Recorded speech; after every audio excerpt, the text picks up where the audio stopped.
From ancient times to Hollywood, the sword has represented power, justice, and the fight against evil. It's both magical and deadly.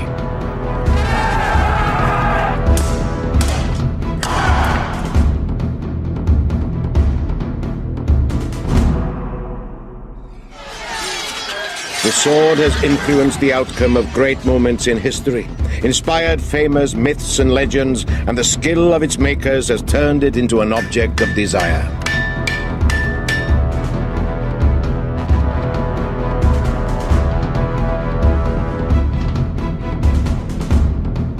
It's a perfect fusion of form and function, and it has the power to thrill and appall in equal measure. Today, there are many reminders of our sword-fighting past. A man buttons his coat left over right, leaving his right hand free to draw his sword. We shake hands to show we're not armed. A gentleman escorts a lady by the right arm because his sword hangs on his left. With a touch of a sword, a man is knighted. With a breaking of his own, he is disgraced. Whole armies were surrendered by the giving up of a single sword. And swords have been ritually sacrificed to the gods in order to invoke their protection. Compared to many wild animals, we're defenseless creatures. So from the earliest times, we've had to make weapons that cut and pierce in order to hunt, to eat, and for defense against enemies. The first weapons were made of flint, honed by flaking, using antler or bone to create a good cutting edge. The first known metal was gold, but it's always been precious and usually belonged to royalty. The first metal to be used for making tools and weapons was discovered 6,000 years ago. That was copper. This is the Great Orme copper mine in North Wales. It was one of the largest industrial centres of antiquity.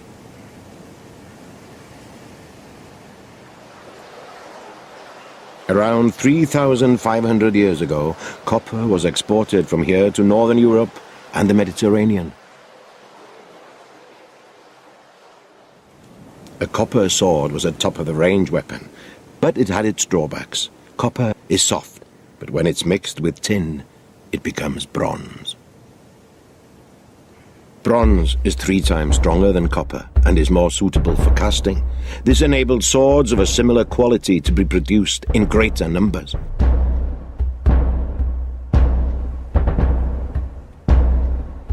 Those who controlled the production of bronze controlled their territory.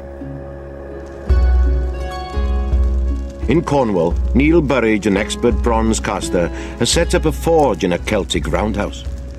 He's heating up a mixture of approximately 90% copper and 10% tin to make bronze for a new blade.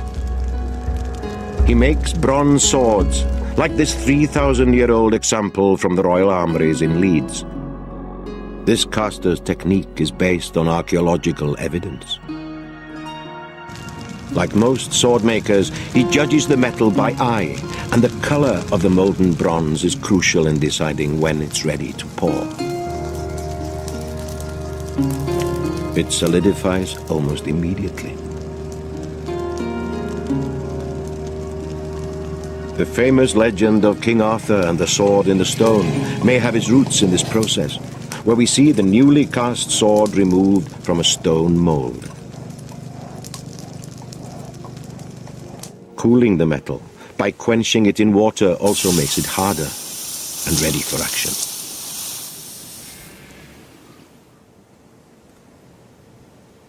The sword, unlike the spear or arrow, is a close-range weapon. That's what makes it so special, so personal, and so terrible. In much of Northern Europe, the tribal system of fighting put great emphasis on individual bravery, but tactics and a coordinated approach to a battle was seldom adopted. But whatever system of fighting was used, there were still problems with swords. Bronze, though tougher than copper, could still deform in the intensity of a fight. It took hundreds of years for new materials, knowledge and skill to cross the continent. With the discovery and exploitation of iron in 1500 BC in Central Asia, warriors had a harder material with which to make their weapons. The sword was still evolving along with metallurgy.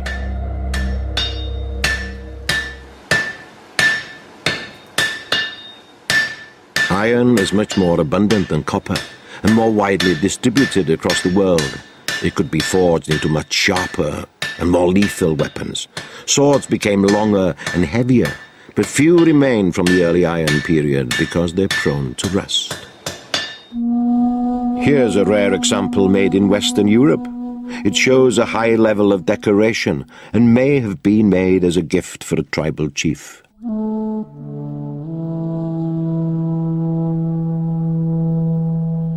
Sword makers were highly regarded. Smiths who made instruments meant to take life and who transformed raw material seemed to have power over nature. So if you manipulated the four elements of earth, air, fire and water, you were empowered by the gods to manipulate a fifth element, magic.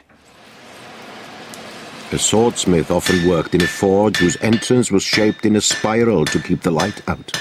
The colours of orange, red and white would be read by the swordmaker like a special code. The blacksmith would work from these colours, and he would work so that nobody could see what he was doing because he would be blocking it out. The only person that would have these secrets would be his son or his apprentice, and they would be passed on and jealously guarded. Swords were thought to have spiritual powers beyond their earthly use, and even went on to the afterlife. They were often buried with their owners in special places. There are many examples of Celtic graves where the warriors are dug up with their blades folded so that they can't be used, but if in the other world they needed them, the warriors could always unbend them. The sword was bent so that a mere mortal couldn't use it. The Celts invoked the power of lake goddesses to assist them in battle by giving up their swords as sacrificial offerings. When the Romans invaded Britain in 43 AD, they didn't underestimate the influence of the spirit world on their enemy. Gladius! The strength and power of iron was exploited by the Romans more successfully than any other civilization.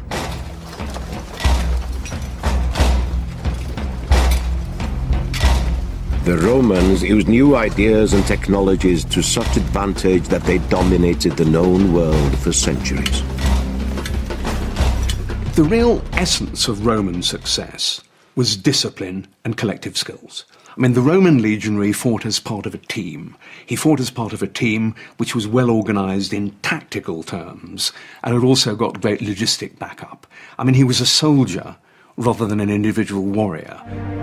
And around the middle of the 1st century AD, the Roman soldier was to benefit from two significant changes in equipment: bands of plate armor with mail, and a sturdier cut and thrust sword made from steel. Both were very effective against their enemies. Romans trained hard. They even practiced with wooden swords, something that their dangerous entertainers, the gladiators, used to do. Here's some rarely seen footage of Hollywood actor Kirk Douglas in rehearsal for the epic film Spartacus, the story of a rebel gladiator. A motion picture unequaled in the entire history of filmmaking, unlikely ever to be surpassed. Slave, gladiator, invincible... This film inspired Sue Shadrach, who's now an expert on gladiators. The whole word gladiator comes from the name for the sword. This is a gladius. Every gladiator takes their name from the primary weapon that they use. Gladiators have always pulled in the crowds. They were better trained than the average soldier. They were expensive, super pros, and some of their training was adopted by the Roman army.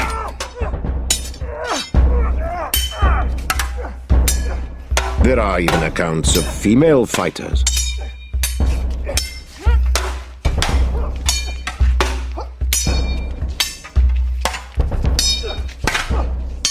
There were female gladiators, and they were by no means as common as the male variety, a novelty.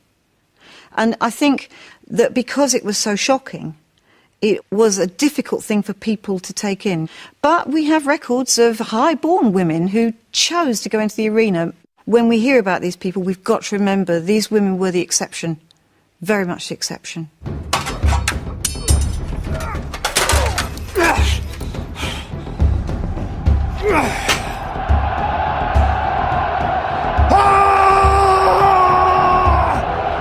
In total, the Roman army had 30 legions of 5,000 men each. They also had as many auxiliary troops recruited from the subjects of the empire. With this, they conquered so many nations, so this was the thing that brought them their riches, their fame, their reputation, and it's always been the weapon that's defined Rome itself. When Emperor Claudius invaded Britain, he brought 40,000 troops with him, 15% of the entire army, and it took 20 difficult years to defeat the natives. The accounts of the terrifying fighting methods of the Celts were written up by the Roman scribe Tacitus. Each Briton behaved according to his character. Unarmed men were prepared to charge to certain death. Even the vanquished now and then recovered their fury and their courage. In their desperate plight, the enemy would show such bravery that when their front ranks had fallen, those immediately behind would stand on their bodies and continue to fight. This is Tacitus talking up the Celts to make the Romans look good. Despite the propaganda, there is no doubting the Celts' willingness to fight. But the Celts had to face the best sword in the business. The Romans adopted what really became the classic infantry short sword, double-edged, designed to be used by a partially armoured man fighting in rank and file. He didn't want to swing it very far, and ideally the Roman legionary was going to use it in combination with an oblong shield covering his left side, and he'd use it for the thrust.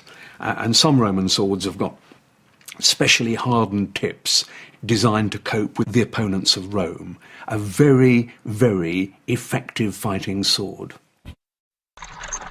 Most of the Roman army were infantry. They used chariots for ceremonial and sporting events. Cavalry were only used for reconnaissance and harassing fleeing enemy soldiers. Mounted Roman troops didn't use stirrups, but that was to change. In 378 AD, two-thirds of the Eastern Roman army was wiped out by the Visigoths, who used the stirrup and massed cavalry charges. The introduction of the stirrup, which came in gradually from the east, made it easier for the very heavily armoured and equipped horseman to use his horse as a battle platform, with his feet thrust deeply into stirrups, riding with almost a straight leg and sitting in a great big chair-like saddle.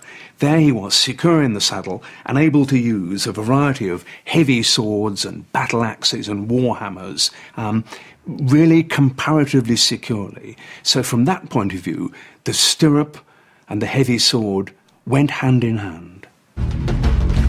The Romans in Britain moved out to defend their territory in the east. Their western provinces then became vulnerable. Germanic and Scandinavian tribes invaded Britain. Jutes, Angles and Saxons settled amongst the newly Christianized British and overran most of the native population. These pagan invaders had to be resisted, and one of the greatest heroes of all time was created, Arthur, the once and future king, a figure that was part historical, part mythological. In the 12th century, Geoffrey of Monmouth took hold of the original Welsh myth and combined it with his own imagination to create a best-selling Latin text, The History of the Kings of Britain. The stories spread into the French-speaking world, making Arthur and his knights the stuff of the European imagination, even rivaling heroes like Charlemagne. The early Celtic themes, such as the story in which Arthur proves his rightful succession as king by drawing the sword from the stone, are woven into the continental stories.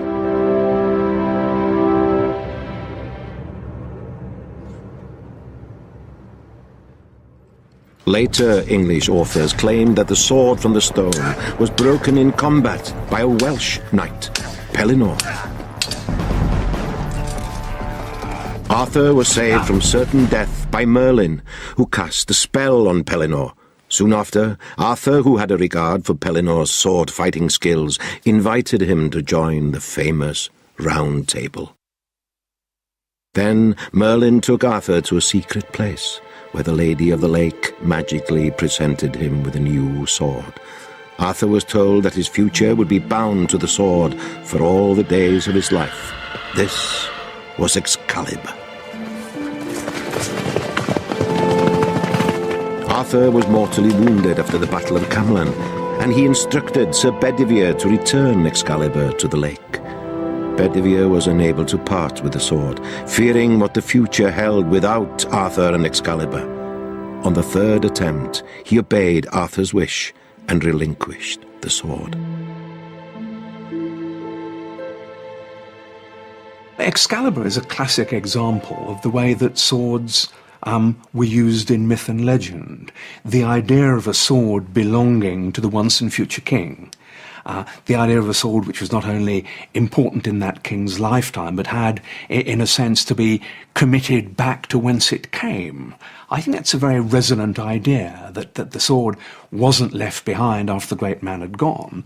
The sword went after him so that when he reappeared in a time of great need, he'd have the mighty sword to hand. In the late 8th century, there was a new threat from the north. Vikings began to raid the coast of Britain and Western Europe. For the Viking, the sword was the principal weapon. Its value was considered so great that it was handed down from father to son. If the sword was old or belonged to a famous warrior from the past, then it would have even greater value. Magnus Sigurdsson, a swordsmith based in North Wales, makes historical weapons and knows about the qualities needed in a good blade. Steel is either hard and breaks or soft and bends. A sword actually needs to be hard to keep a good working edge. It also needs to be soft and pliable to actually take the shock of combat and sort of parrying and actually the physical force of a blow. So a sword is a contradiction in terms, speaking in metal, which is why they were always so expensive and such hard work to make. Magnus is going to compare a Viking type of sword with one from the Bronze Age. We'll see how much difference over 1,000 years of technological development has made to the cutting power of the weapons. The first to be tested is the bronze sword. This is 3,000-year-old technology. Magnus is testing the sword on the carcass of a heifer. That's a nasty 8 centimeters cut, but it's not very deep.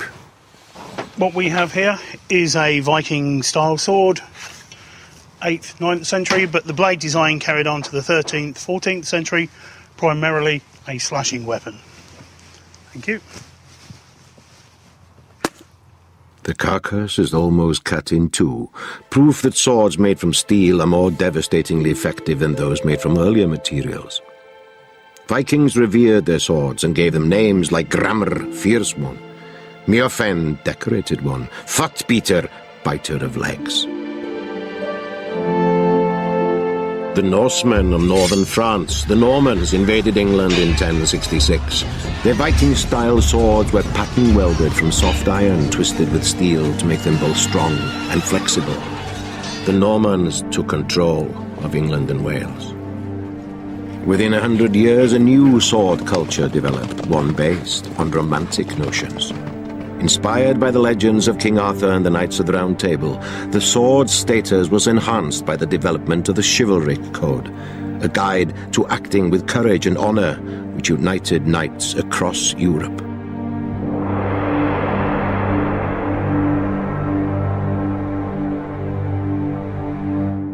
In the Middle Ages, the sword became particularly associated with the knight. Its Christian symbolism was also quite obvious, and the gesture of saluting by bringing the sword hilt to your lips, which is still done, really is a reflection of the age when the sword wasn't simply a knightly symbol, but reflected Christianity as well. The Crusades were seen as the pursuit of a pure ideal. They identified the knight as a virtuous champion. One was destined to fight in wars as a soldier of the church. The Crusades were also a battle between the cross-shaped broadsword of Christianity and the crescent-shaped scimitar of Islam. The Royal Armouries in Leeds has one of the finest sword collections in the world. It is the guardian of the British National Collection of Arms and Armour, and the museum is dedicated to the display and interpretation of military objects. The Royal Armouries also celebrates innovative design, fine craftsmanship, and advances in technology.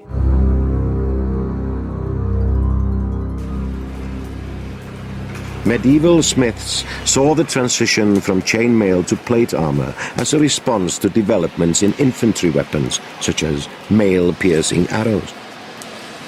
Shields, too, were gradually made redundant by full armour and began to disappear from the battlefield, at least for knights.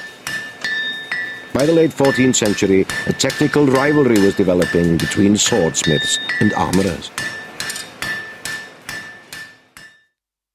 Armour impacts on sword design just as the sword impacts on armour. What happens is that you have that classic two-way relationship between attack and defence.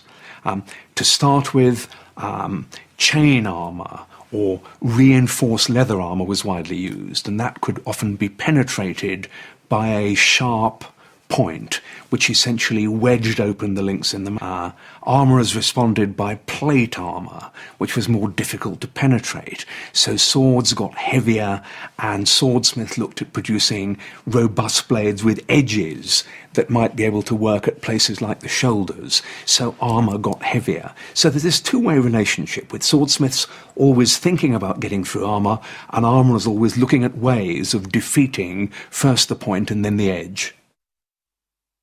By the 15th century, plate armour was impressive to look at, but what was it like in action? At the Royal Armouries there are international jousting events that put it to the test.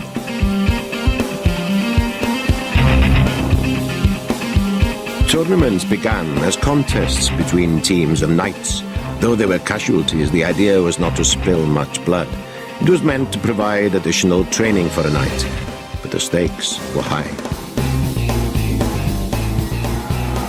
Knights on the losing side were taken as prisoners and ransomed. Fortunes could be made in this way.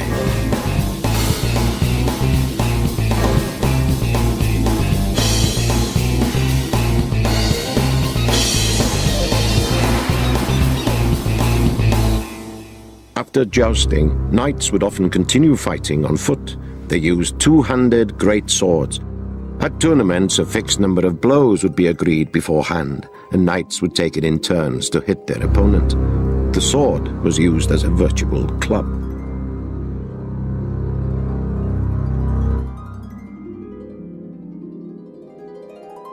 On the battlefield, the two-handed sword was used to smash through armour.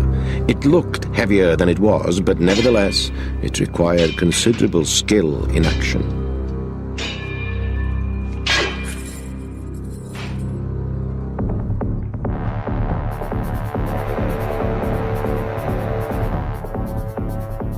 Just how great a risk an armoured knight faced is answered by Dutchman Arne Koits, who wears a mighty eagle helm in tournaments.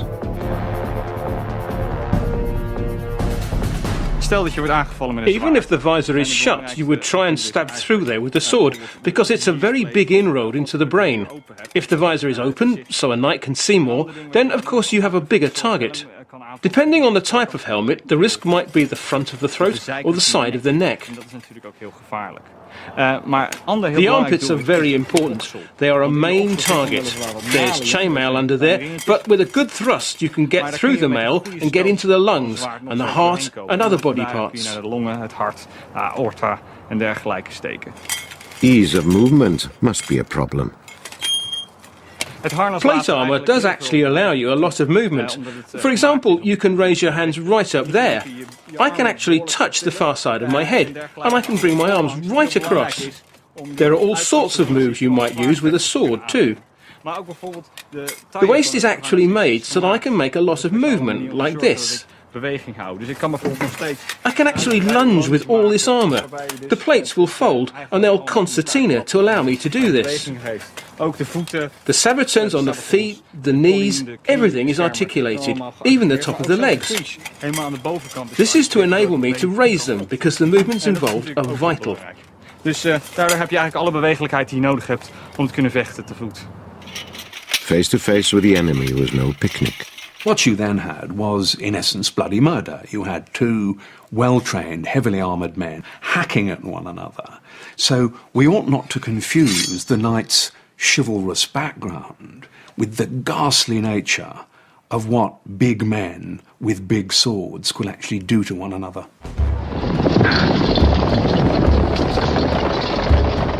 Medieval warfare involved butchery on a large scale. The sword was the knight's main weapon, and it caused death from stabbing, bleeding, and infection too. Swords were rarely clean, and contaminated blades probably did as much damage as a sharp point.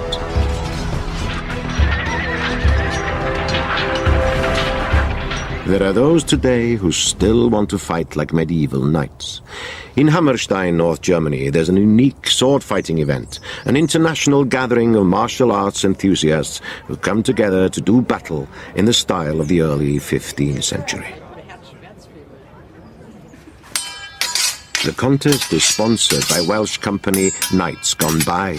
They supply weapons and costume for battle reenactment from all periods, but specialise in the Middle Ages. Some of the action is held at the local leisure centre. These fighters are using steel swords and small shields called bucklers. This is a competition, not a demonstration.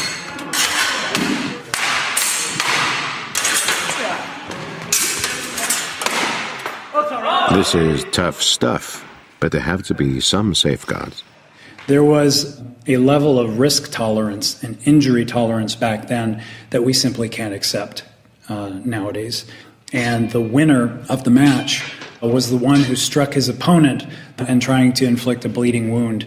So when you have a culture that breeds fencers who are used to that level of intensity, of competition, you're going to see certain skill levels, I think, that we're probably never going to attain. But in terms of getting close as we can, in terms of actually carrying out the techniques in a combative situation and making them work, I think we're getting pretty close to that. Judges are looking for a number of qualities that range from attitude to technique. They're primarily looking to see a swordsman who displays dominance over his opponent. They're looking for a swordsman who can step in and strike his opponent a clean blow and then escape untouched. There's an old saying from fencing, and that fencing is the art of touching without being touched. You are so focused on your opponent, watching every little move, planning out what you're going to do next, that there's no time for fear. It's a very delicate balance between being ready to go, ready to really snap into action, but have that under tight control until that exact moment when, bang, you step in and you strike your opponent. The event is partly based at Baron von Hammerstein's castle near Hanover, a Gothic and inspirational setting for the contest. The fighters don't have a lot of protection from blows, but then they're not exactly trying to kill each other.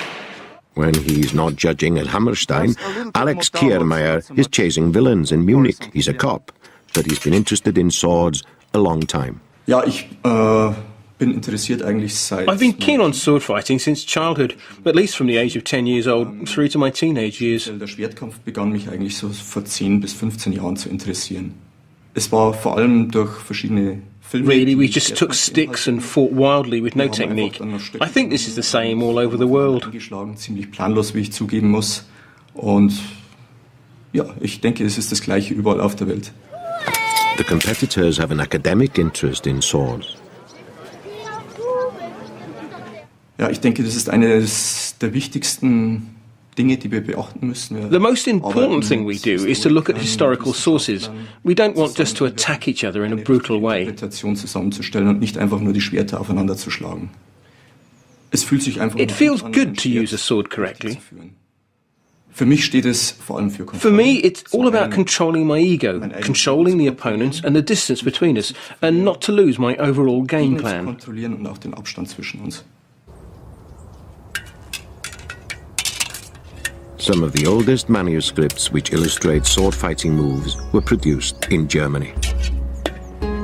There are examples from the 13th century. They depict what appear to be monks, but are probably ex-soldiers who had retired to monasteries and wanted to record their sword-fighting skills. The man in armour is Frenchman Philippe Guillon, a martial arts expert who is also judging here. J'ai toujours été intéressé par les arts martiaux, mais I've always been interested in martial arts, but medieval manuscripts have only been available for the last 10 or 12 years on the internet and other digital sources. There are guides available in Italian and German, and I'm studying the medieval master, Sigmund Ringegg, who is from the longsword tradition. Medieval fencing is technically difficult. We can recreate it as closely as possible. But in an event like ours, emotions run high. The intense desire to compete sometimes gets in the way of correct sword fighting of the medieval period.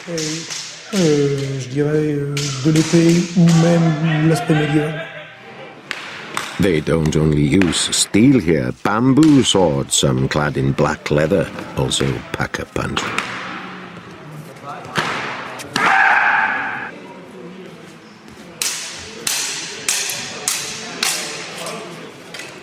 Some of the women pack a punch too. Iris van Dam from Holland is keen to fight the men.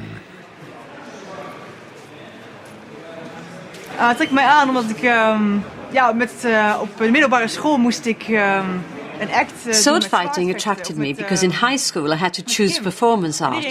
Everybody did juggling and some even tried the monocycle. But I and a friend chose sword fighting. We found a place through the internet. We went along and met these guys. They had really long hair. They were big and scary, but they turned out to be really sweet. Een beetje bang, maar het bleken hele lieve mannen te zijn, heel aardig. Het is soms zwaar om tegen iemand te vechten die sterker is en misschien ook wel sneller. Sometimes it's difficult to fight someone who's stronger or got a better technique. But in training things are gentler and then it's not so dangerous. Het is niet gevaarlijk, het is gewoon rustig. Hier in het gevecht in de wedstrijd. Here in competition it's tougher, but I've got a good technique and sometimes I win, but sometimes I lose. I don't always have the strength to keep my guard up. En daardoor verlies ik af en toe. Maar het gaat best goed. Ik heb een goede gevecht gehad. Would she consider modern fencing? Ik ben in het begin in contact gekomen met... In the beginning, I thought about fencing, but the skills are so different. For me, fencing is a bit weird. There's too much jumping back and then forwards. Also, fencing is more about thrusting than hitting your opponent hard. Ik ben de plaats echt aan het slaan ben, dus dat is de reden. Whatever the protection, there's usually a way through, especially when the armour used isn't custom made. This competitor has just had his wrist cut open. The paramedic sorted him out in the end. In the finals, it was Israel versus Germany. The tall man in white is the Israeli. Alex Brainin from Israel took the longsword prize. I enjoy the fight. I enjoy the history too. It has a long legacy. And it's cool to have people just returning to their roots a little and not just doing katana and kenjutsu and Japanese things. We're European. We should do European things. The prize is a broadsword made and presented by Magnus Sigurdsson on behalf of the sponsors. Fine swords have always been desirable. This is an Italian sword called the Cinque Dea, so called because it's 5 fingers wide at the top of the blade. It's based on medieval types of swords that were used to lever open plate armour. In the 16th century, they were used by Italians for adornment, often hung in a scabbard, slung along the lower back and buttocks. The quality of the steel in this example is not the finest. Some of the best swords of all time were produced in the Far East. For over 1,000 years, one blade dominated the battlefields of Japan, the katana, used by samurai warriors. This is where the legendary katana is born. This furnace will burn for 3 days and nights. It is fed by iron reduced to a sand-like form. The iron is incredibly pure, and it forms a unique steel once it has combined with the carbon from the charcoal flakes. The raw steel is tamahagani. After an hour, the iron sand sinks to the bottom to the bed of fire.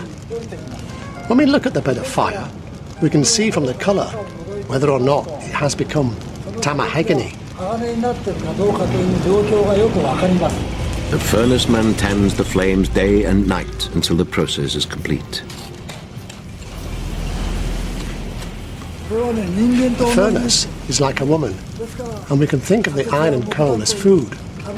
We feed her, and she consumes it, so that she will produce good tamahagani. The carbon provides shock absorption to withstand huge punishment when fighting. And the samurai, the warrior and gentleman of Japan, was defined by the two swords that he wore. He wore a long sword called a katana and a short sword called a wakizashi. And almost no one else in Japanese society was allowed to wear a sword. And so the wearing of a pair of swords became a way of advertising that you were a samurai, that you were a man of a particular breeding, particular background. And the long sword, the katana, this gently curved, very simple blade, was more than simply one of the most effective fighting weapons ever designed. It was something that went to the very centre of the samurai ethos. It was, as it was put at the time, the soul of the samurai. After 3 days, the special tamahagani steel is drawn from the furnace.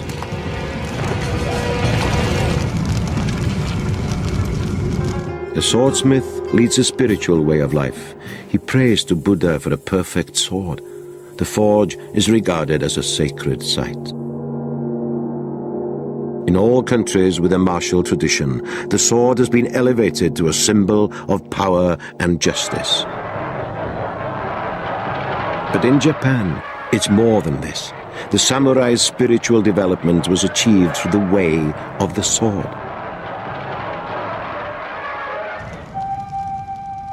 The tamahagani is covered in paper with the holy script.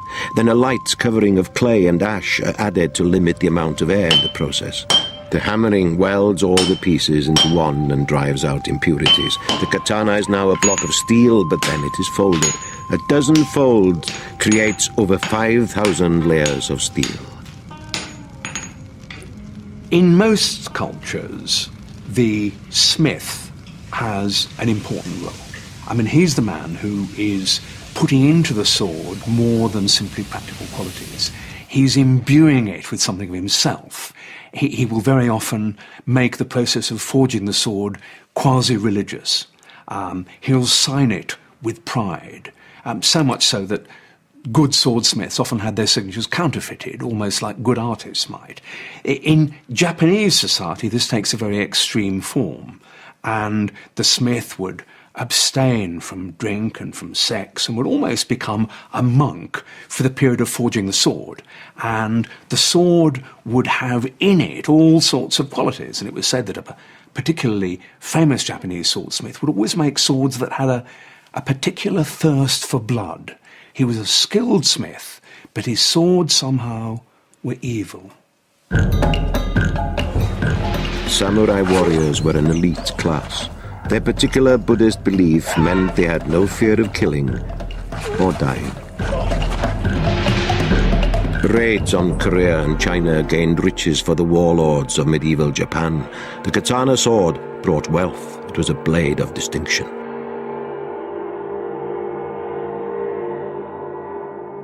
With the Japanese sword, you have a little irregular wavy line at the edge, and that reflects the fact that actually it too is layer upon layer of steel, beaten, heated, beaten again, giving quite extraordinary strength and durability to the blade, but also sharpness at its cutting edge. Katanas were made from two kinds of steel, hard on the outside but with a softer core to give toughness and flexibility.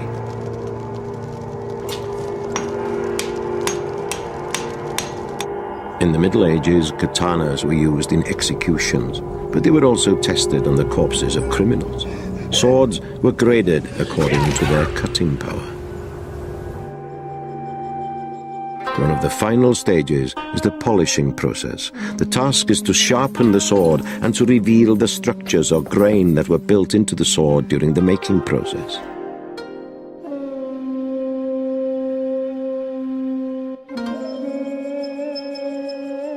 Eventually, the beauty of the metal shines through, and the hard and soft layers are revealed.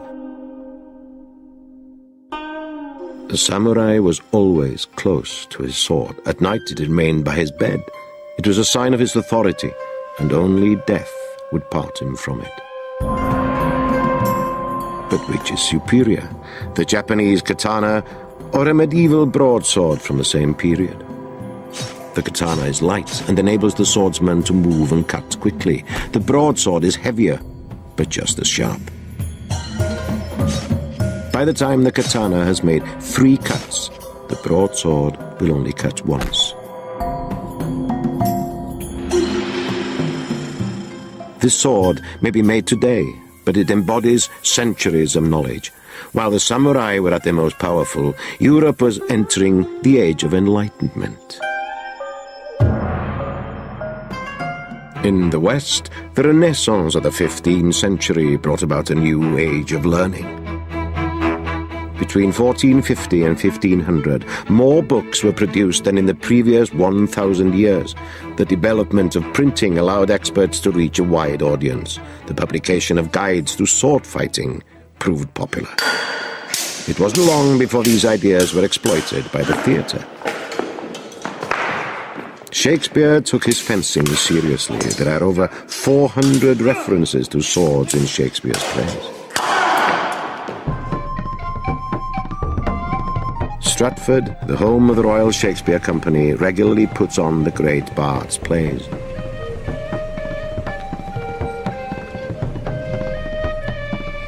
Film and stage actor Matthew Rhys has played a lead role in several Shakespeare productions.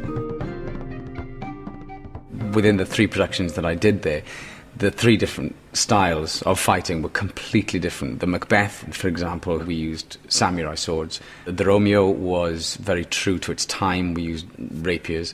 And then the Edgar Edmund fight, we used broadswords.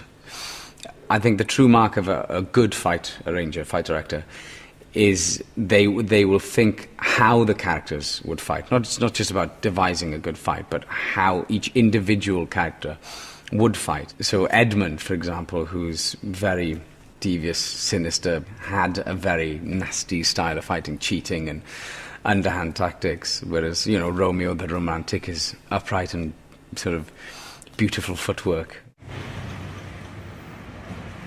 Hollywood actor Ewan Griffith, who starred as Lancelot in Touchstone Pictures' King Arthur, recalls his stage fight training. The swordmaster at RADA would always remind us that we were never in a sort of neutral pose whilst the sword had been withdrawn.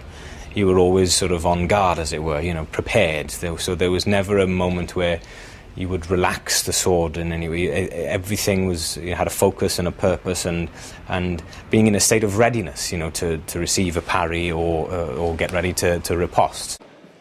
Dangers must be considerable. It's very dangerous, as I'm not sure if you can see, as I can prove, and that's with a blunt sword.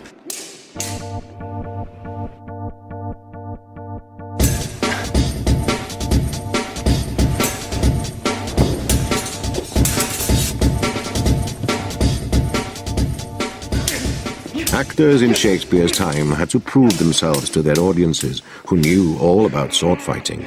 They would try to join in until swords were banned from the auditorium. Shakespeare enjoyed action as well as words, and so the Royal Shakespeare Company's creative workshops continued to design and restore the arms and armour essential to its production.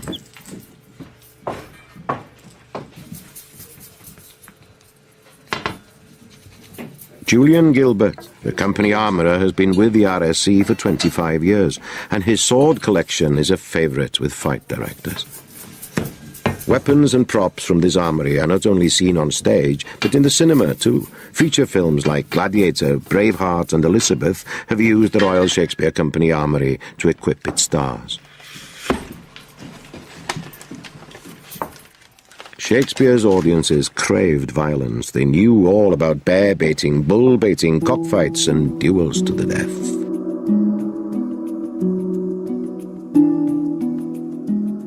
Actors, though, had to fence safely in order to do it nightly.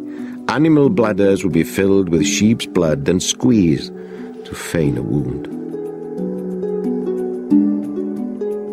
In his stores, Julian has many props to help tell a story.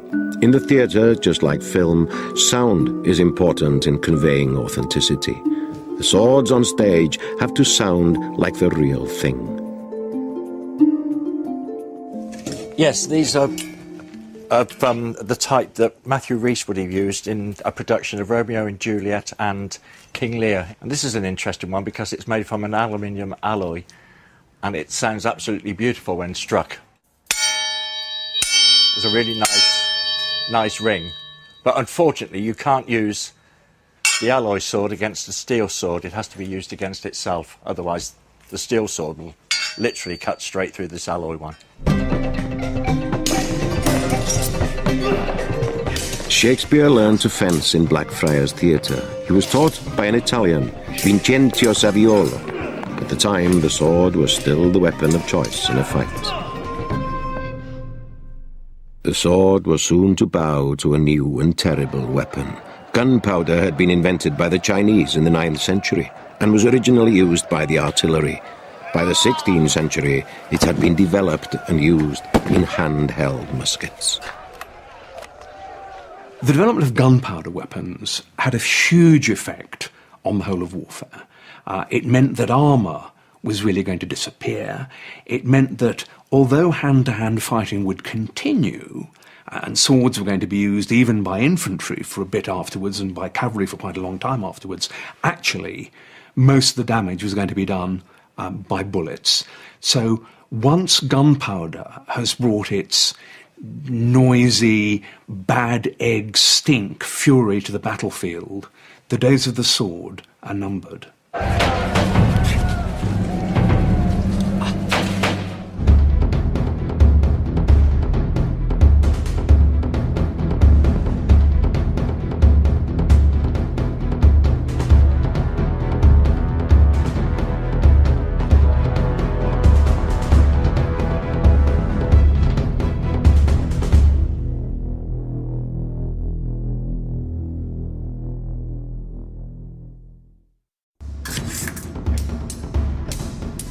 From ancient times to Hollywood, the sword has represented power, justice, and the fight against evil. It's both magical and deadly.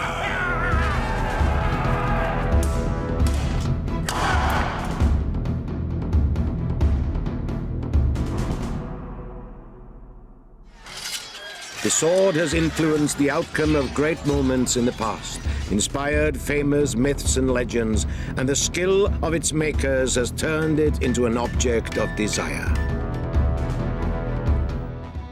Books on the subject of warfare became available. These volumes by Italian writer Ridolfo Capoferro allowed gentlemen to study and collect items surrounding their interest in the sword. The sword was becoming an academic pursuit. These graphic images are quite shocking. They don't hold back on the effects of sword fighting, but they also show a new kind of sword. The rapier, designed for a lethal thrust. These new swords were fast, light, and well-balanced. This was a new style of fighting, not just for soldiers, but for civilians too.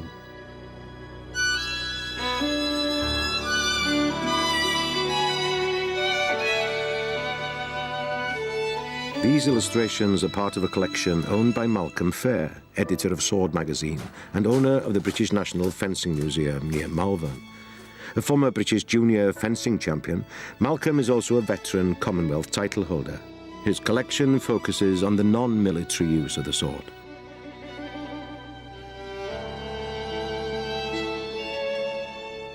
Civilians are first depicted in paintings in Spain wearing swords. That quickly spread to Italy, and the Italian Renaissance and the artists available there led fencing masters to produce beautifully illustrated works, and those masters spread across Europe, teaching young men in all countries the principles of rapier fencing. This book by Dutchman Gerard Thibaut, published in 1628, illustrates and analyses sword moves. The Academy of the Sword is a monumental life's work by one of Europe's renowned swordsmen. Thibaut produced a massive catalogue of techniques and insights intended for use by students without access to an instructor.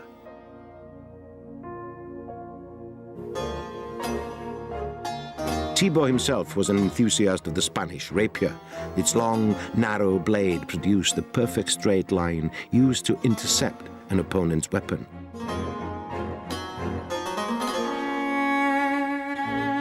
Thibaut's book examined posture and movement and encouraged the use of intelligence in defeating an opponent.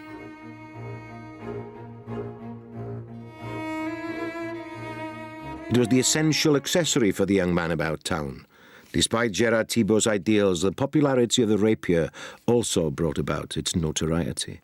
It became the weapon of first resort in settling disputes on the street. But if Hollywood is to be believed, it was also a way of settling them on the high seas. Captain Henry Morgan was the inspiration for this Hollywood version of his life in 1935, starring Errol Flynn in the role of Captain Blood.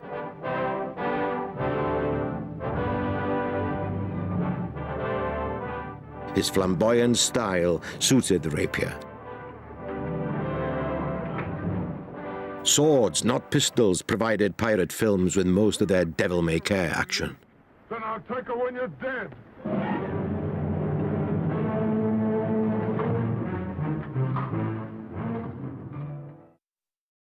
The real rapier had a lethal blade and developed a decorative guard that bordered on the ornamental. Originally, it was exceptionally long, and rapiers posed a danger to passers-by. Visitors entering London had either to hand in their swords at the city gates or have them cut down to size, which is where the expression comes from. No longer were people using swords which had been designed primarily for use on the battlefield. This was a sword worn by definition by a gentleman, but worn by somebody who'd expect to use it against a similarly armed opponent, and it begins the departure of the sword from a purely military weapon to a weapon which was a badge of social status and a way of settling quarrels between people of a similar background. Europe's aristocrats and moneyed classes went duelling mad. In 1 year in Italy, there were 300 deaths from dueling. Typically, out of any 100 duelists, a third would be from the military, a third from literary and artistic circles, and the remainder from other walks of life.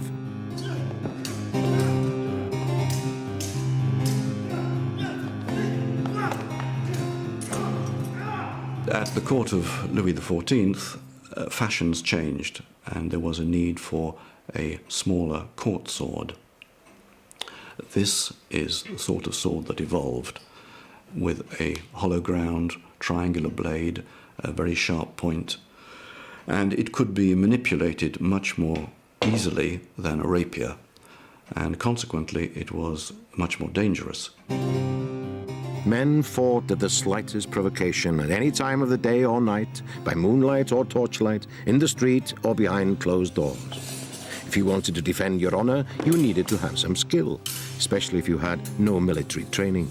Swordmasters established themselves in salons and taught self-defense.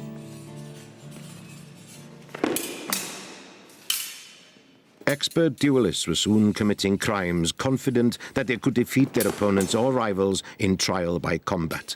Social reformers, politicians, and even senior military figures began to view all duels as a social evil. Despite the anxiety, the madness for dueling continued. If you were a gentleman in the 18th century, you needed to learn how to shoot a pistol, and you needed to learn how to fence, because you were quite likely either to be challenged to a duel or to be put in circumstances where you'd have to challenge somebody else.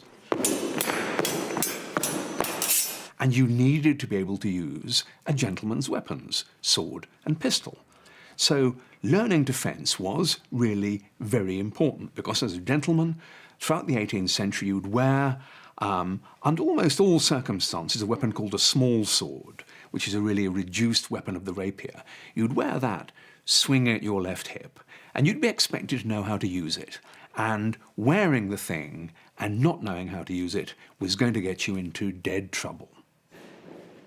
In the absence of adequate laws or a police force, the duel delivered a kind of rough justice that prevailed throughout the century. In military circles, there was a new sword on the block, the sabre. Developed for use by the cavalry, it was curved and based on designs from the East.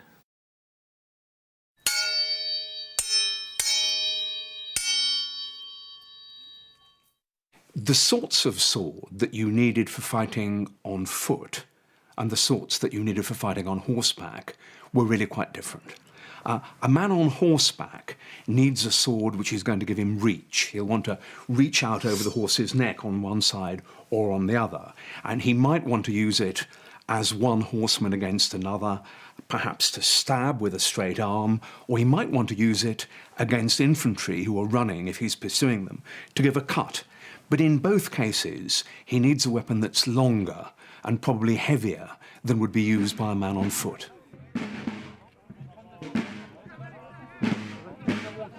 In the first decade of the 19th century, the Emperor Napoleon had turned the French army against every major European power.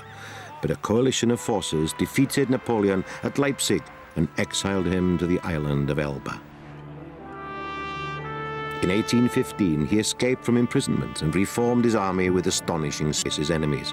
His army were veterans of earlier campaigns, which included a formidable cavalry.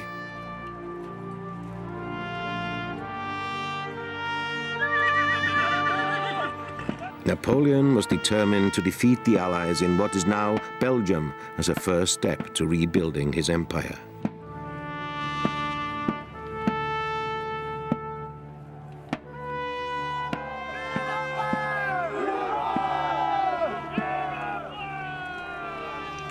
The French faced an army of mixed nationality, a British, Dutch and German army of 80,000 troops under the command of the Duke of Wellington were to oppose Napoleon at Waterloo.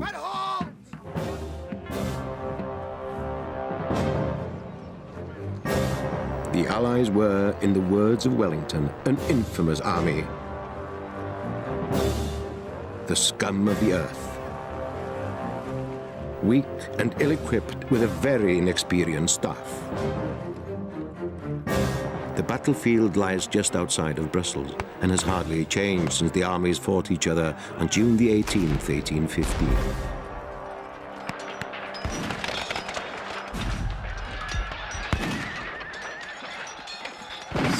One of the first attacks was made by the French heavy cavalry. Surgeon and historian Mick Crumplin has made a study of sword injuries at Waterloo. I think the two basic types of injury that can be caused by a weapon are those caused by a sharp pointed end and that caused by the downward sweep and the slashing effect of a sabre such as this.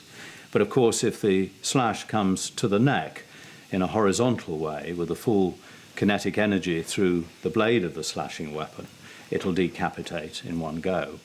Or if an artery is sliced in the neck or in a limb, as the limb is almost severed, that can cause fairly instantaneous death from bleeding.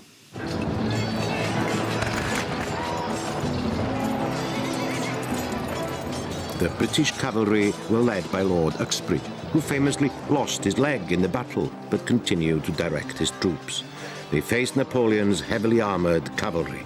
A thrusting weapon such as this French cuirassier's sword, with its long blade, and if you reach down from a horse with this, you can reach down a long way towards your opponent, and should it pass through just muscle or skin, it's not going to do much harm. Particularly in the heat of battle, it might be barely noticed. But if that point were to pass through the chest and the heart and the lungs, there would be fairly instantaneous death. During the Napoleonic Wars, British cavalry used the 1796 pattern sword. For light cavalry, it was curved and heavy, and it was a vicious sword. It was like a meat cleaver. It could lop off arms and ears and that sort of thing. It was very unpopular with the French. The French surgeons were complaining about the terrible slicing injuries caused by this particular sword, which was a very effective disabling weapon, and it produced the most horrific injuries. These paintings were made by the surgeon and artist Sir Charles Bell, who attended the wounded on the day of battle. The French cavalry sword, which tended to be straight, didn't inflict such dramatic wounds, but just a couple of inches of the point anywhere in the body was enough to kill, whereas the 1796 pattern light cavalry used by the British inflicted lots of terrible wounds, but killed people comparatively rarely. So one looked awful, the other did the business relatively simply.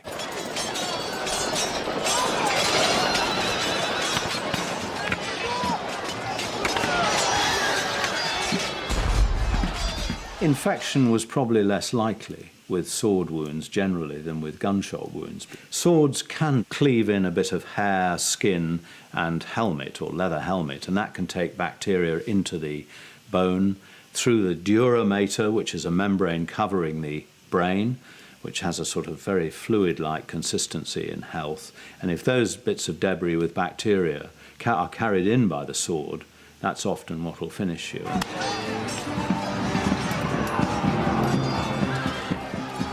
There were many brave actions on the day. Sergeant Charles Ewart of the Scots Greys described how he took an eagle standard off the French. I had a hard contest for it. The enemy made a thrust at my groin. I parried it and cut him down through the head. After this, a foot soldier fired at me and charged me with his bayonet. I had the good luck to parry and cut him down through the head. Then a lancer came at me. I cut him through the chin, upwards, through the teeth. Thus ended the contest.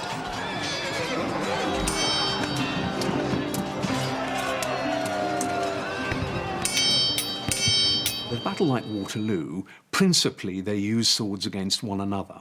And what you would get then, sort of slightly oddly in the middle of a 19th century smoky battlefield, would be cavalrymen going at it, hammer and tongs, and one eyewitness said that it sounded like 1,000 coppersmiths at work, the sound of sword on sword and sword on metal breastplate. The French attacked in large formations when they assumed the British lines had broken, only to find stiff resistance that decimated their cavalry. In the end, Napoleon's fate was sealed when the Prussian army relieved the beleaguered British troops on the evening of June the 18th. Over 40,000 soldiers lay dead or wounded on the field after 10 hours of fighting. Thousands of bodies were stripped by looters during the night.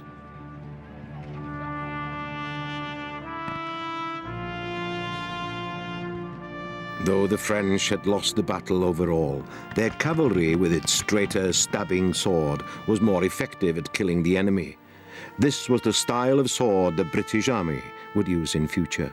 It came into play most famously during the Crimean War against the Russians.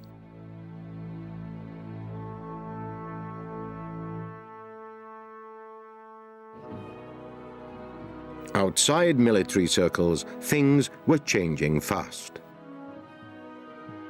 By the mid-19th century, breeches had been replaced by trousers in civilian life, and carrying swords in public went out of fashion. Tailored suits became a normal daywear of men, and dueling for gents faded along with the need to display swords in the street. But the sword continued behind closed doors. It was still a way by which young men showed courage and honour. At least, that's what they claimed in Germany. The Mensa was, and still is, practiced in the older universities. A dueling scar became a badge of honour, a rite of passage for students, and a nod to their ancestors who might have used the sword in a life-and-death struggle. German sword-fighting instructor Alex Kiermeier explains the background of the Mensur tradition. Don't worry. Die Mensur entstand eigentlich aus dem Bedürfnis heraus, sich zu duellieren. The Mensur grew out of the dueling tradition. It was meant to deal with matters of honour. Then it developed into a practice where you had to discipline yourself, but where you still had an opportunity to prove your courage to your friends. Tapferkeit für seine Studentenverbindung beweisen musste. Ja, ich denke, viele Leute, die das heute betreiben. Many people who fight in the Mensur nowadays have a kind of macho approach, and they want to show how tough they are. But it's really about making a stand and having a commitment to your club.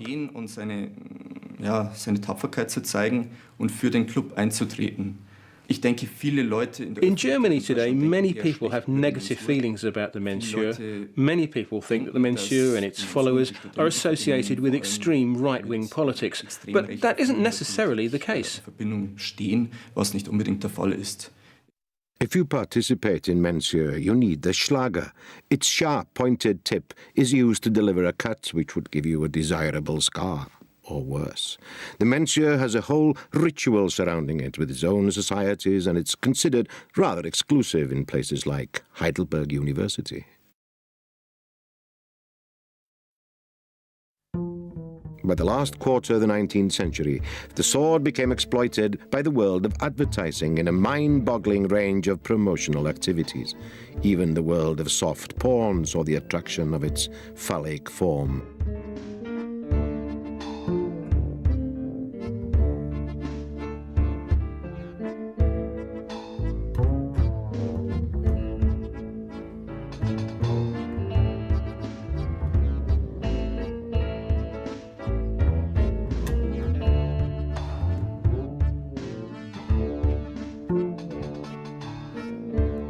This American ad for a farmer's bank must have been the Pirelli calendar of its time.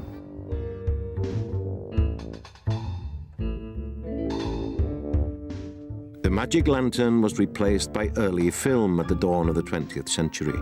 Recreation and sports became more widespread among all classes and sexes. And this is an early attempt to fight the women's cause. It seems that the woman has outfenced the soldier, and he's trying to make excuses to his buddies. He must have been blinded by the moonlight or something, and if that didn't get him, the First World War would. The military still clung to swords. Tradition demanded it. The old guard were convinced that there was still a role for the cavalry in 20th century warfare. When the First World War began, there were over 500,000 horses in military service. Cavalry charges were planned, but few were carried out amongst the bomb craters and barbed wire no man's land.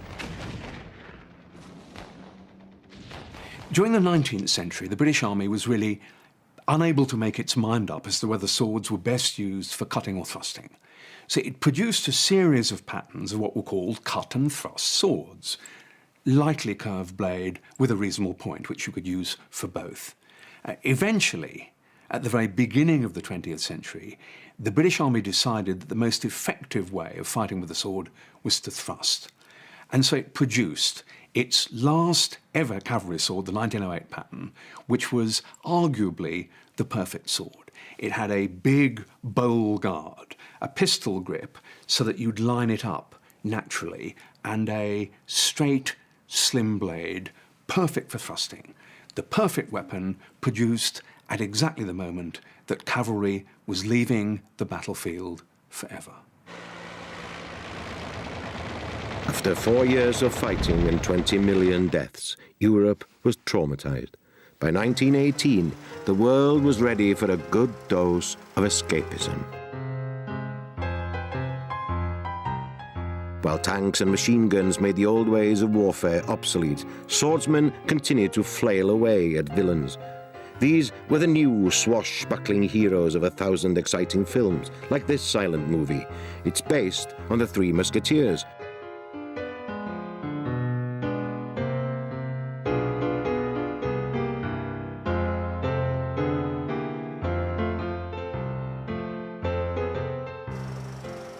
Almost all swashbuckling films were based on great stories from the past.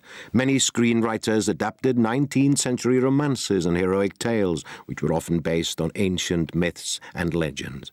They featured men in tights, capable of daring feats and righting wrongs. Embraced by their one true love, these characters strode across the screen with a rapier or broadsword. Robin Hood was always a favorite. For physical movement and a certain visual style, Douglas Fairbanks Sr. was the finest of his generation. In his version of Robin Hood, he showed that the sword was the ideal symbol of justice. The sword was perfectly suited to the free spirit of this cinematic hero and acrobatic champion of the poor.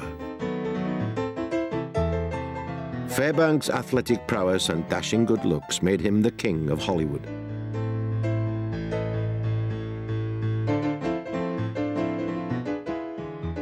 This version of Robin Hood was made in 1922.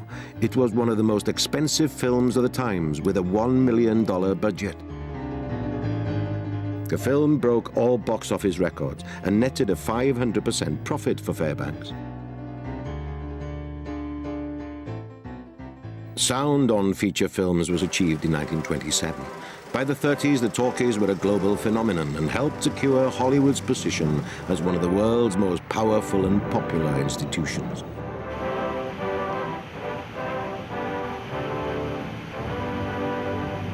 With the coming of color, older stories were remade. Robin Hood was ripe for a makeover, this time with Errol Flynn in 1938.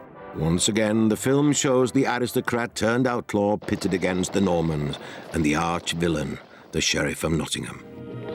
Now, this forest is wide. It can shelter and clothe and feed a band of good determined men, good swordsmen, good archers, good fighters. Are you with me?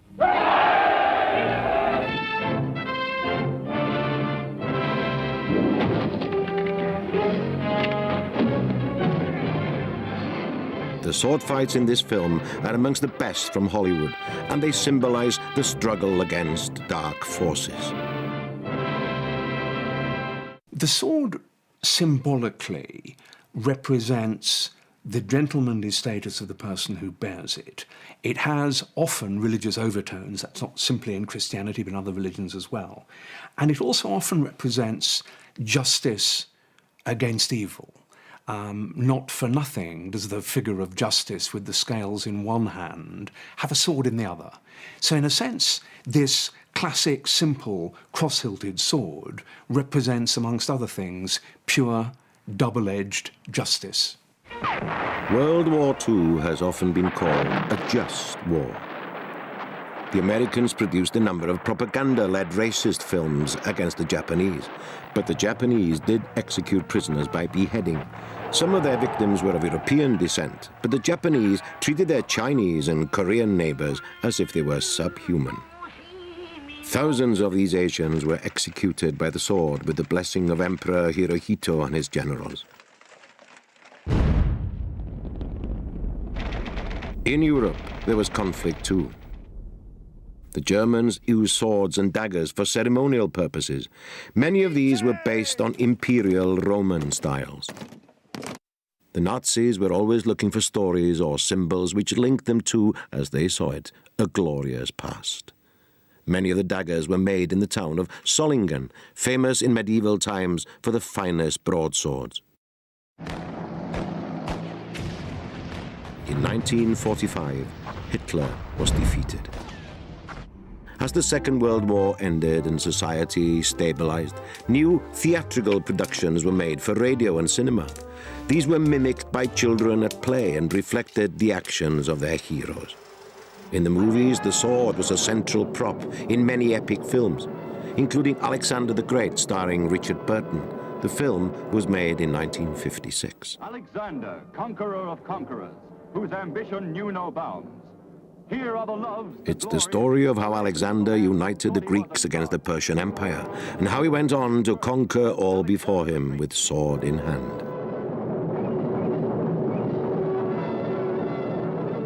A new generation of Hollywood swashbuckling actors have joined the ranks of the famous names of the past. Johan Griffith, star of Horatio Hornblower and the Fantastic Four, has also played one of the great mythic heroes of the past. My latest part playing a character that needed a sword was Lancelot in King Arthur. And there I got to brandish two swords on the back of the horse, which made for a very sort of sexy unsheathing of those swords. They were sort of on a leather satchel on my back, and when you unsheathed them there was sort of a sexy moment and a very sort of defining moment for the character. Well, it looks incredibly real when you see it on film. So when we are actually working together, because it is work, it's not sort of pretending, we are, going for direct hits that we've choreographed very carefully. You'd start very slowly and deliberately. I go here, you go there, this happens, and until it starts to instill itself in your muscles and in your muscle memory. Matthew Rhys is another Hollywood actor who knows about the risks of stage fighting from playing several leading Shakespearean roles. Part of the excitement or the adrenaline for me is knowing that if something does go wrong, a large element of yourself is responsible for getting yourself out of it, either defending or parrying or making sure you don't get hurt. One can cheat the idea that I am actually trying to cut your head off with an intention rather than actually physically going for somebody's head. The culture these days is gun associated, and as my fighting teacher always said, that anyone can pull a trigger, but the sword itself is an extension of you. It's basically an extension of your arm. Therefore, it's really only your skill that, in its purest form, that differentiates life and death. It's down to you. One of the biggest films that shows life and death struggles was produced in 1960. Many of the sword-fighting scenes directed by Stanley Kubrick were cut from the final release print because at the time they were thought too gory for the audience. Starring Kirk Douglas as Spartacus, slave, gladiator, invincible fighter. The film won 4 Oscars at that year's Academy Awards ceremony. A fitting tribute, as the Oscar statuette actually holds a historic sword in his hands.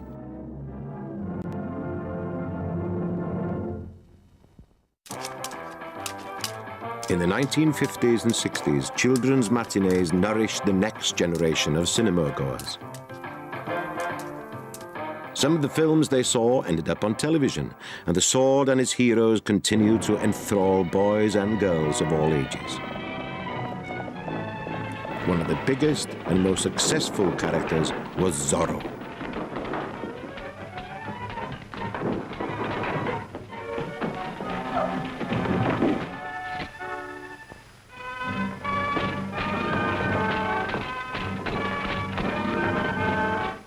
The story of Zorro is set in old Spanish California, where the hero fights for the ordinary people against a tyrannical governor. Zorro uses a short rapier, similar in style to the weapon found in many fencing academies today. Leon Paul is Britain's biggest and oldest sword fencing manufacturer. The company, which was established in London by Frenchman Leon Paul in 1925, has an international reputation. Paul began as a fencing master and soon after started to produce his own equipment. The firm developed and built their own forges, presses, welders, and molding equipment. One of the most innovative machines is this hot metal forger. The steel billet is cut to conform to the desired sword shape, and the forge can be adapted to suit a variety of templates.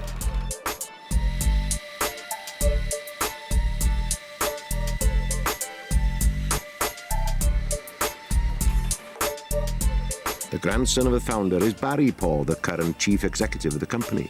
He's a former British foil champion and Olympic fencer and understands the virtues of keeping everything in-house. And of course, manufacturing yourself gives a huge advantage of flexibility. You can make new things, try new things. One of the advantages of being able to make all our equipment here is that when film directors ask for a special equipment to be made, we can make it and normally produce something within days, if not hours. And in fact, James Bond, Die Another Day, we were there supplying kit for the various fencers. Special kit was needed. James Bond wants a left-handed one of those, or the villain needs something in black or something. So it's a great advantage being able to make stuff yourself. The founder, Leon Paul, was in demand as a stage fight director. He taught film actors after the Second World War, since when his grandsons have followed in his footsteps. The costume, essential to the sport, is also made here.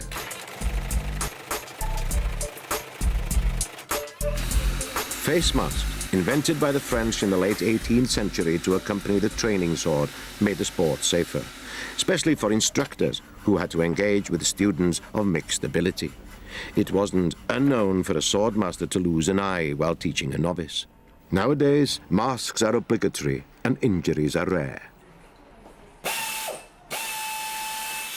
The speed of modern fencing used to make judging hits difficult. Electrification of the sword began in the 1930s and took 50 years to be fully effective in all categories.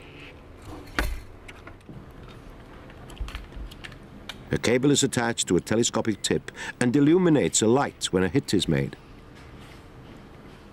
The company supplied and sponsored the American and British teams at the last Olympic Games. Since the modern games were introduced in 1896, fencing has been one of the few sports to be included at every event since that date. Traditionally, the sport has been dominated by the Europeans.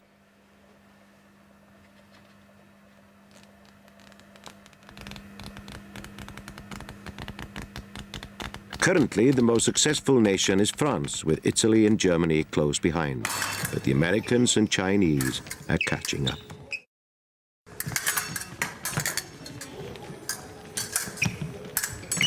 Fencing clubs provide training in various types of sword. The épée has a three-sided blade. It's a descendant of the dueling sword and is used in thrusting. Its target area is the whole body. So, what qualities do you need in this game? World-class fencers are selfish, determined, aggressive, intelligent. The Olympic fencers probably take 10 years to create. The fencing sabre is the heaviest sword. Scoring is achieved by both cutting and thrusting actions to the upper body, arms and head. It is said that the point of a fencing weapon is the second fastest object in sport, after a bullet. The scoring lights help the judges, but they have an effect on the action too. Electrification changed the emphasis from making an attack so that judges could see your point arriving to hitting anywhere on the valid target, provided the electrical apparatus registered the hit. Speed, not power, gets results, especially for the foil, a favourite with beginners. Though it's a regular competition sword too, it's a thrusting weapon, and hits are scored by striking the torso. Swords have also entered the world of reenactment and lifestyle. The Knights Gone By store in North Wales sells replica swords from all periods for use by collectors and those who enjoy what's called living history. People of all ages who use weapons and costumes to transform themselves into knights or pirates or Romans. Here the sword appeals to historians and fantasy enthusiasts alike.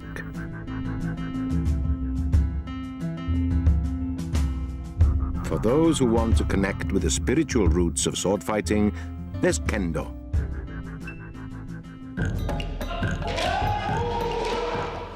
This is Akai Ryu, Red Dragon Club in South Wales. Kendo means the way of the sword. It's a comparatively modern Japanese martial art and aims to mold the mind and body and to cultivate a vigorous spirit. Originally, samurai warriors used the sword to kill people. However, the Edo period of the 17th century was a more peaceful time. It was then that the practice of kendo was developed. The idea was not to kill people, but to educate them.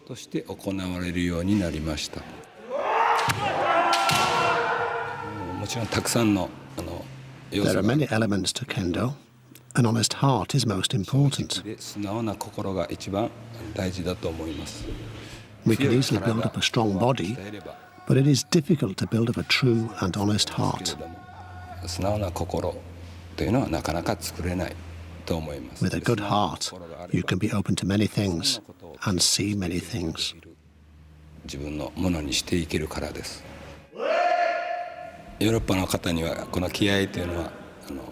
To some Europeans, spiritual matters can feel out of reach. In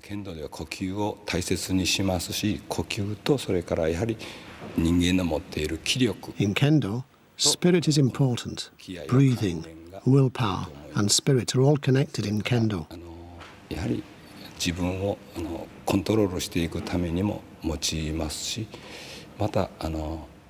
We use these things to discipline ourselves, and we try to raise the quality of kendo for ourselves and our opponents. The inspiration for this activity is the samurai warrior. So how is the katana blade regarded by kendo experts? Originally, the katana sword was a symbol with a godlike status. It was not just a cutting weapon. The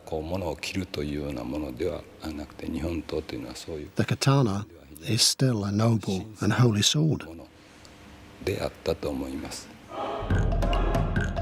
Kendo is shout to express their fighting spirit when striking, something which is rooted in Japanese martial culture.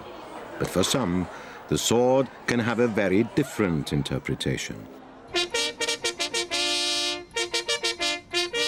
The ceremonies and rituals which form part of the Royal National Eisteddfod of Wales are a rich mixture of tradition and imagination created by Iolo Morgannwg, the founder of the ancient Druidic Order of Britain. The sword in these ceremonies is a potent symbol of peace.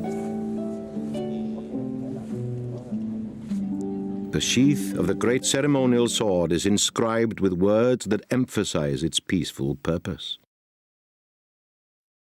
Its hilt is decorated with a dragon of Wales and a natural crystal to represent mysticism. At the climax of the ceremony in which a poet is honoured, the great sword is raised, and in response to the question, "Is there peace?" the audience shout, "Peace."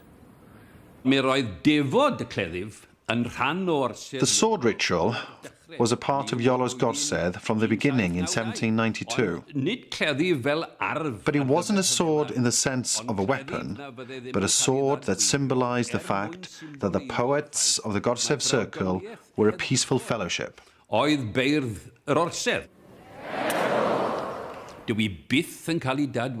The sword is never fully unsheathed and is not held by the hilt. This is not a sword meant for killing people. In military circles, the sword no longer has a role as a weapon, but is used symbolically to represent rank and power. Wilkinson's sword was one of the largest suppliers of swords to the armed services. They were particularly skilled at making decorative officers' swords. Officers got their uniforms from their regimental military tailor, and they offered the young gentleman the sword, and they were known to be, not of the highest quality. They could easily bend or break when they were used, and this annoyed Henry Wilkinson so much that that's why he embarked on the venture to make Britain the makers of the finest swords in the world. For 200 years, the company supplied all ranks with cold steel. But with a reduction in the size of armed services in recent years, Wilkinson's changed direction. The sword part of the business was sold off. Sword hilts are covered in shark or ray skins, which provide good grip. These traditional techniques have remained part of the production process despite the changes in company ownership. The German company, WKC, based in Solingen, a traditional sword-making area, bought some of the equipment from Wilkinson, but the British firm Pooley Swords also acquired many of the drawings, records and machinery. Pooley's sent the heavy equipment out to India for the forging of blades. India was for hundreds of years renowned for the quality of its metalwork and weapons. All the new generation swords are made from carbon steel. Then they're sent to England for finishing and assembly.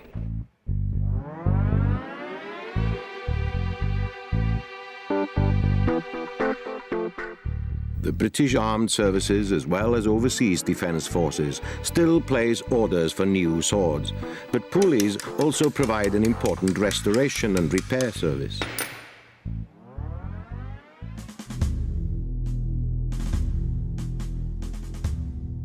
Etched blades usually carry the defining insignia of a regiment and confirm the sword as a ceremonial weapon.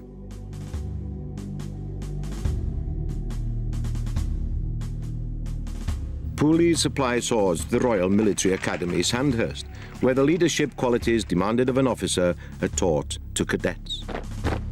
Swords are the main feature of the Sovereign's parade, where these young men are finally commissioned into the army. The overseas sword is awarded to the best foreign cadet, and the Sword of Honour is awarded to the most outstanding cadet of his intake. History is a source of pride to armies, and swords provide some continuity with the past, but there are also swords for kings and queens. This sword was made to commemorate the coronation of the British Queen, Elizabeth II, in 1953. The sword is in the style of an épée, decorated with precious stones.